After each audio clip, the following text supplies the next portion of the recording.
make sure that the pressure's off of here. There's a, I guess a pressure handle here that raises the top roller up and down. So I want to make sure that that's up, obviously. Take my knife, and then I'm coming right in between here in the middle. And I'm just taking my knife and I'm cutting this. And then I'm pulling off the old material, old scrap, throwing it in the trash. All of these rollers have metal tubes. They're all the same, so you can't really mix them up. They all fit in the same thing. And they've all got these pins that lock into the same place. I'll just set them down here while I'm changing out material. So I've got both pins out on that one. Pull this out. That just slides out there.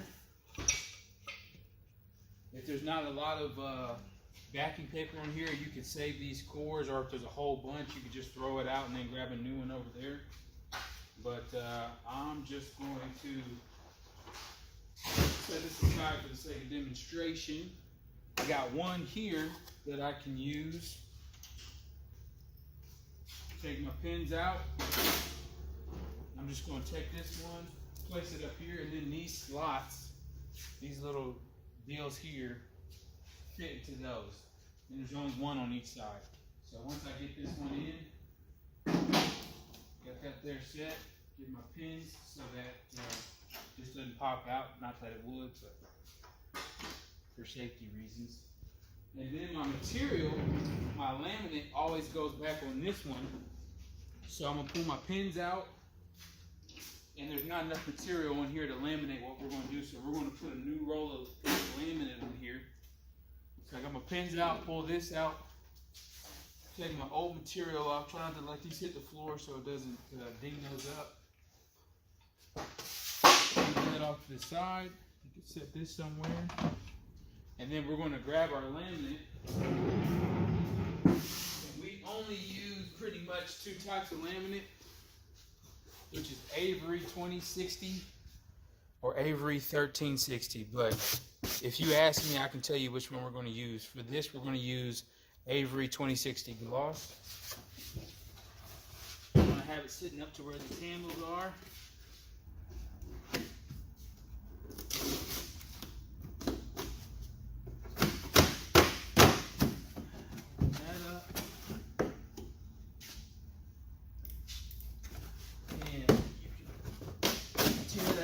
Or if you want to use a knife, that's fine.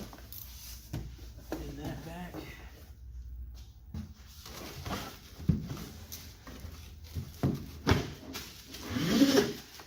Getting that out the box. Take off this protective plastic.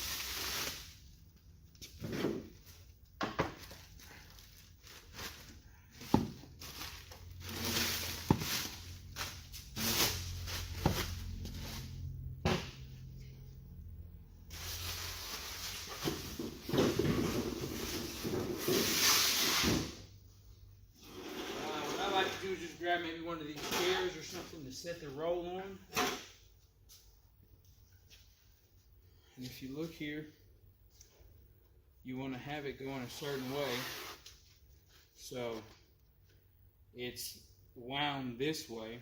So I want to set it down to where it's coming out this way. Just like that. I'll probably leave a little bit of tape there in the middle so I'm ready to pull that off. Again, just grab one of these, doesn't really matter, they're all the same.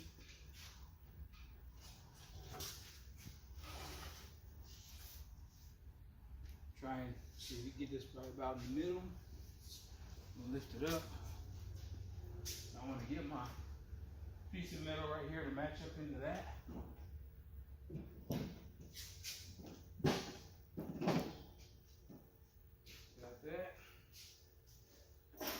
Two of my pins, all the pins are exactly the same. Got that locked in. I want to make sure these are all even with each other and not too far apart, so I want to make sure this is pretty much lined up with that. Then I'm grab a cord, cardboard tube, cord, whatever you want to call it. Throw one into here.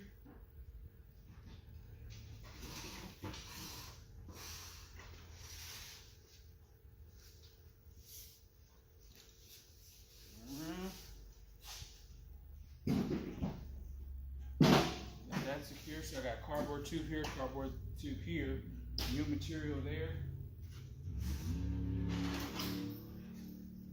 Got my pins in place.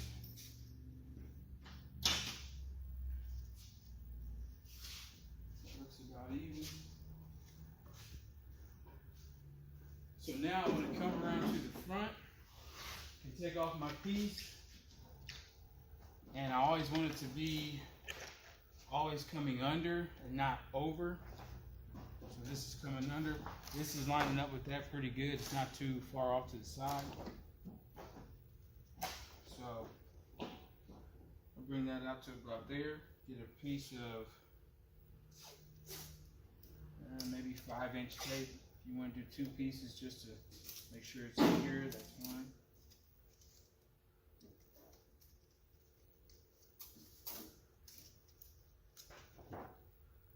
I'm going to take maybe 1.5 inches of tape to the backing paper of this.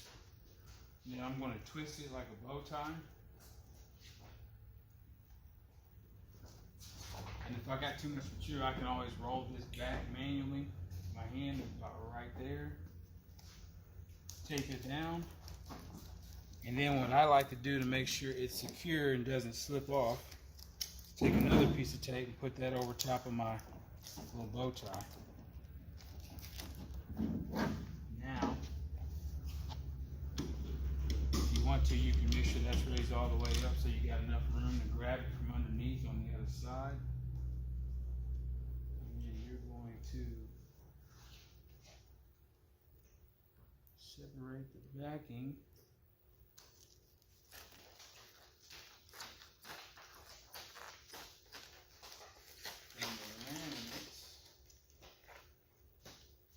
Need to, you can hold your hand there just to make sure it doesn't pull the tape off. Roll that back manually with your hand. You're going to probably have the laminate to about here, not too far down. But about there is perfect. So you can come to the other side and with your fingers, grab underneath, reach under, grab it, pull this through. This is pretty important. You want to make sure that you get it fastened down so you got a good clean start and you don't start getting bubbles in your laminate. So I don't want it like that, you know, as much as I want it nice and smooth. So if you want to start here in the middle to tack it down, if you need to lift it up, take your finger, make sure that's nice and smooth. Keep that, take your finger, tack that down. So this is nice and smooth. And the rule of thumb is if it looks like glass, you won't get any bubbles. If it's nice and smooth, you won't get any bubbles. Same thing on this side in the front. If I got a bunch of wrinkles in my laminate, then I'm probably going to get bubbles. But if it's nice and smooth like this, then I won't get bubbles. So now we've got this set up and we can get our material. And we'll come over here. If you want to follow me.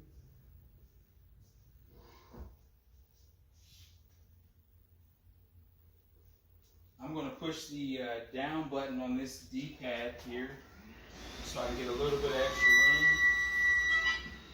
And I like to have maybe about 6 inches of bleed to start so it's not right up near the material, just in case I need to stop it and reset it.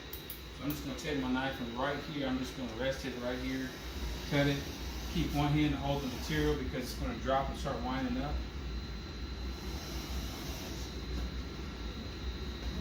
Close the cover. Let this come down. This is an automatic take-up reel, and when it gets close to that, you just flip that to off.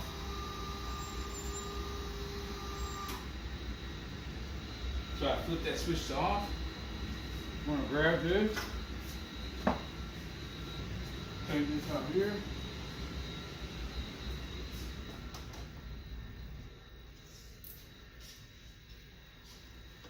And now to get this off, just kind of gradually twist this out. I try to be careful because these plastic things can kind of break a little easy, so I got that now. This is my material I'm about to laminate. I'm going to just put a piece of tape, keep that there. And what I would recommend just to start off until you get comfortable is to use a scrap piece to get started. So what I'm going to do is, over here we usually keep some scrap pieces. So for example, this is a good size scrap piece. I want to take this and just line it up and get somewhere in the ballpark. I don't want to be over here or over here, just somewhere. If you're hanging over a 1/4 inch or 1/8 inch, not that big a deal. So I'm just going to take that. And then I want to feed this to the point where this isn't sticking up and able to stick to that. I want this completely flat. And then with one hand, I'm going to hold that there just with like 2 fingers. And then with this hand, I'm just going to lower the pressure roller. And you want to lower it and keep turning it until it feels snug. You don't want it so snug that you can't get it off, but you want it, pretty snug for the most part. Right here is your speed at how fast it's going to laminate it. 10 is really fast, 0 is it won't move at all. I recommend you probably stay around the 2 to 3 range just to start off. That way, if you see any kind of dirt or dust, you have time to wipe it off. If it's moving too fast at 10, it's going to move too fast and you'll screw it up. So I've got that at about 2. Then I'm going to come around here on the other side. Right down here, I got some of my material just kind of hanging down. All I'm going to do is, it's a scrap piece, so it's not a big deal. I'm just going to, with my finger, tack it up. So this doesn't all bunch up when it starts rolling up. Plugged in. Everything looks good. There's no wrinkles in my material. There's no wrinkles in my laminate. I've got it set to 2. I hit green, go.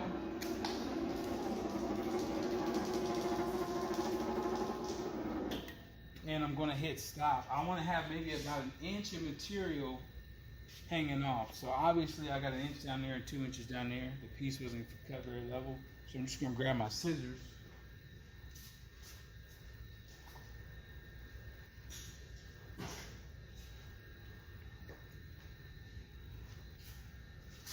Now I'm going to cut off some of this excess. So I got maybe about 1 inch hanging out. Alright, so that looks good. I'm probably going to do just a little bit more. Right there's good. Now I'm ready for my material. I'll grab my metal bar. There's one over here.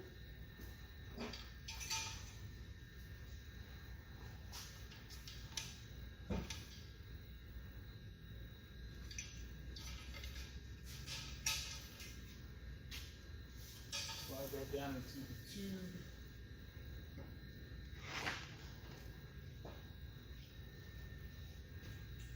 Sometimes if it's a real heavy roll, this will fan out, but you want to have this pretty much flat. And slide this in here, like that, if I need to. Sometimes you'll see your material do that right there. You don't want that, so if you need to kind of get it right back in the middle, you can. Throw your pins in there.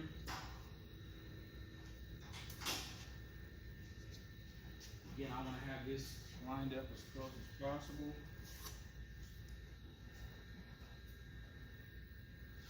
Probably get maybe about 3 pieces of tape that are anywhere from 1 inch to 2 inches wide. And what I'll do is just to make sure it's lined up, I'll just kind of do a dry test. Obviously that's off, so I'll scoot it over probably about 1 inch. That's pretty close. Doesn't have to be right on because really we're going to trim this off. So if it's off a little bit, it's not that big a deal. So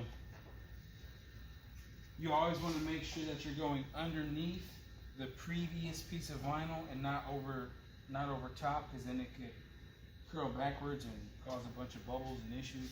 So I'm going underneath. I'm probably going to get it maybe a ½ inch to an inch underneath that piece. I'm going to hold it down in the middle. Just turn this back a little bit to take any slack out of it. Get a piece of vinyl if you're in the middle.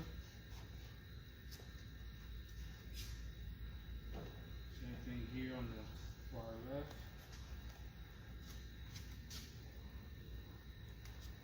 And the far right. Now, you can just start going and let it go and walk away if you want. But what can happen is if you get a bunch of dust and debris and you don't see it, you're not there wiping it down, that ends up in the rack.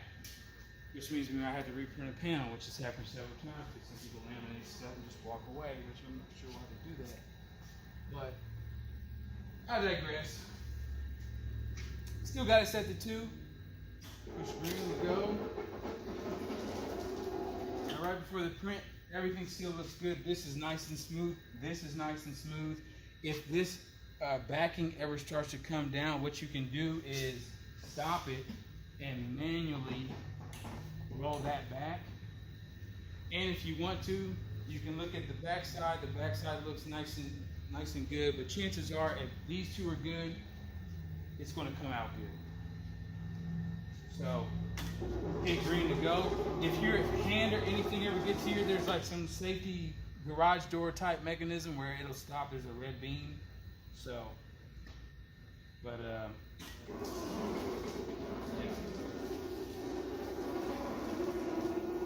So I've got it set to 2.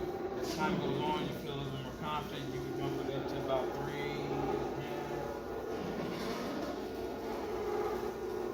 There's a piece of dust right there. There's some there. So I saw a piece there. If you see something you need to hit stop, you can either hit this emergency stop or that stop. I'm not sure if there's one on this side. I think it's just over here. Yeah, so if you're too far away to hit that stop, you can hit this one. But if you hit that one and you hit green, it's not going to go until you turn and release that. I never really use that. I just stay here and operate between these two. So, again, go. I'm just kind of keeping an eye out for any dust or debris that may have fallen while it's printing. I don't want to get too close because then it could possibly suck up that paper towel. And you always want to keep an eye on your laminate. I mean, obviously we're okay because that's a brand new roll, but if you're using an older piece of laminate that's a smaller roll, make sure you got enough to cover what's on the vinyl so you don't run out of laminate in the middle of your vinyl.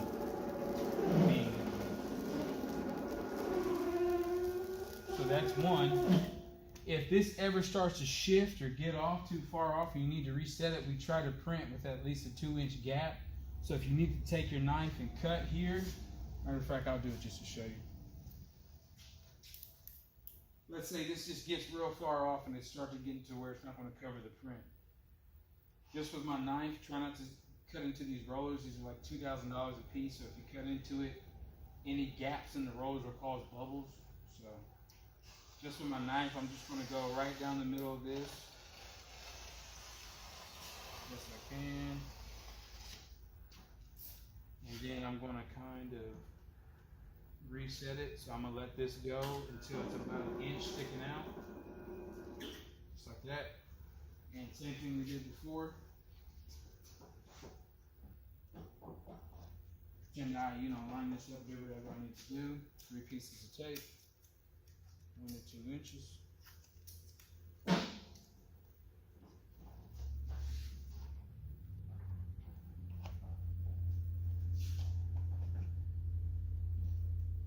There.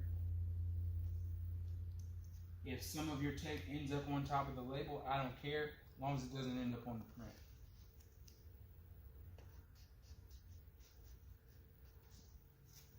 So you got that there, 1 there, 1 there, 1 there. It's faster for the sake of demonstrating.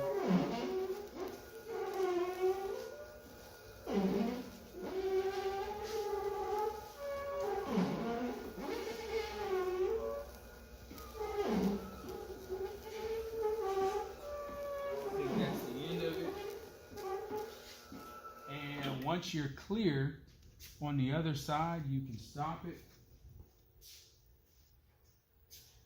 I'm just going to take my knife right here, cut it. If you want to tape it, you can. Pull my pins out. Take it over here to the table.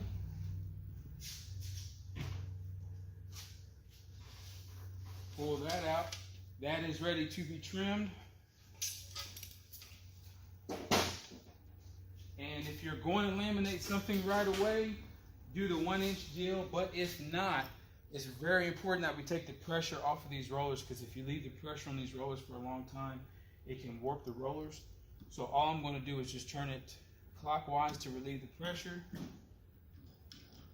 to the point where I see maybe a little bit of daylight, because I know I'm going to laminate something else here in a little bit, so I don't need to raise it all the way up to 2 inches and put new laminate and all the other stuff on. I'm going to be back here in probably 5 to 10 minutes to laminate the rest of that stuff. And that's it. Okay. What are the most common errors that you could come across? Not setting up the material correctly to where you've got a bunch of wrinkles to start off.